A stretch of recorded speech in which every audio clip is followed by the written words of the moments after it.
The bigger the government, the smaller the citizen. This is one of the most important realizations about society you will ever have. In fact, this understanding is the primary reason for America's unique success as both a free and affluent society. Everything gets smaller as the government gets bigger.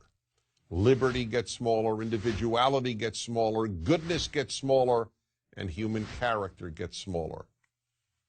This is not a political point on behalf of a political party. It is simply an observable fact, and it's just common sense. Now, no one denies that government can and must do certain things. There's plenty for government to do. It's the government that must protect us from foreign attacks. That's why we have armed forces.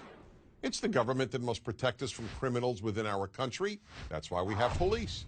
Likewise, fire departments and courts are obviously necessary government institutions. And yes, when all else fails, private and religious-based charities, families, friends, then too the government must be there to provide a safety net of last resort. But it must always be of last resort. When government is the first resort, the first place citizens look when they have a problem, bad things happen. As government grows, almost everything else begins to disappear.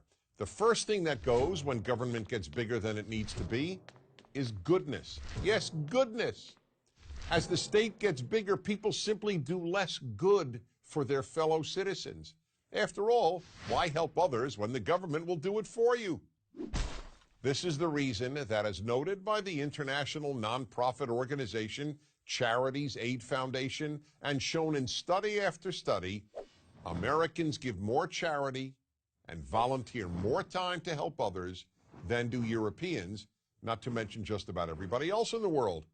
From the beginning, Americans understood that government must be small, and therefore individuals must devote time and money to helping others, as well as non-governmental institutions of goodness.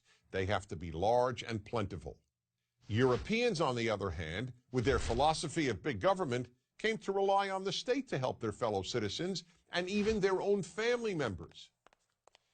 The second thing that diminishes as the government grows is the character of many of its citizens. Just as taking care of others is a sign of moral character, so is taking care of oneself. Relying on others to take care of you when you are capable of taking care of yourself is just plain selfish and the very definition of irresponsible. And it gets worse. The more people come to rely on the state to take care of them, the more they begin to develop a sense of entitlement.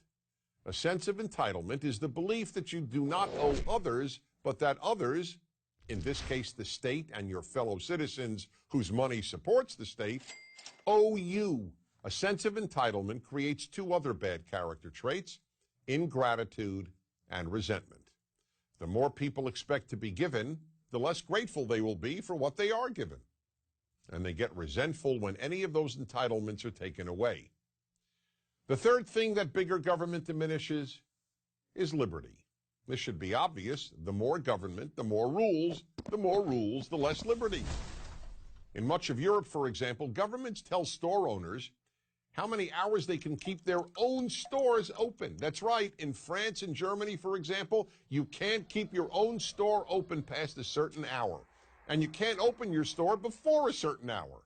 And in the United States, the Federal Register was 2,620 pages long in 1936. By 2012, it contained 78,961 pages of rules and regulations. There are, however, some things big government always does increase: corruption, fraud, and theft. How could it not? Unless you think people are angels and that political power attracts angels, you know that a lot of people with almost unlimited power and with access to almost unlimited sums of money will abuse those powers.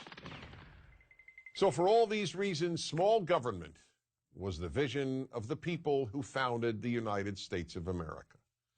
It is the major reason America has given more people more freedom and more opportunity to live a better life than any other country has. I'm Dennis Prager.